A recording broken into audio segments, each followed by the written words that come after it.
trying to do Indian head cents. And now we add something on top of everything else. We talk about the red to brown gradient, 100% red to 100% brown, and points in between. And sometimes you can get a very high grade brown coin,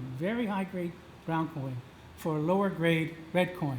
So you have to decide, do I want to go for better striking, less contact marks, or just color and ignore everything else? So this is a 61 copper nickel red. Now with the copper nickel coins from 59 to 64, they can be red to silver color, white like a nickel. It's very volatile. Same coin, two coins in the case, right ones next to each other. One's red, one's white. Okay, so if you want to really collect by type, you would want the whiter coin to distinguish its type. Other than that, there's no difference in value for the same grade that I know of. So these are the weak points, the tops of the feathers, the tips of the feathers, and the lines on the shield.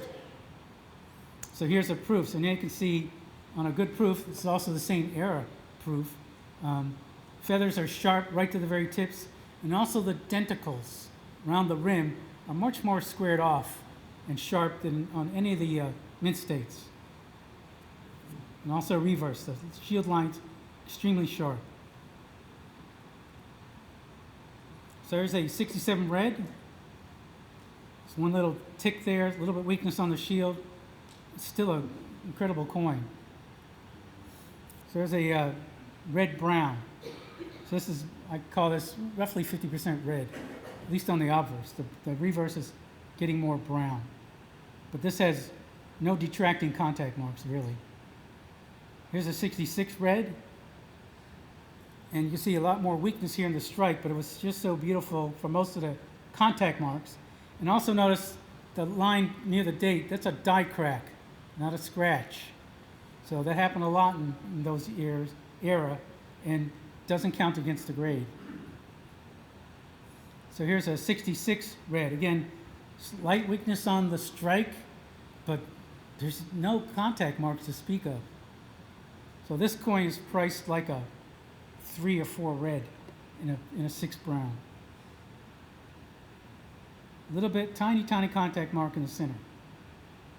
Really hard to see. So here's a 65 red. Really nice coin. A 64 red, but you can definitely see contact marks starting to gather. Those would be seen by the naked eye. Here's a 64 copper nickel.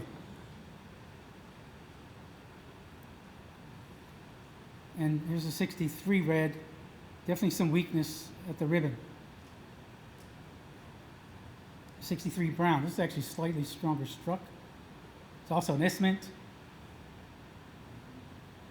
Now we got a 62 red, so now we're seeing carbon spots, problems, something. The toning on the coin is incredible. The carbon spots are taking it down a couple of notches. Here's a 62 white coin, really nice luster, definitely more contact marks. A 61, they're calling this brown. It's a very light brown. It's really pleasing to the eye. No horrible contact marks. One there in the field, not really bad. And a 60, so this is now, other than there's no wear here, it's pretty ugly.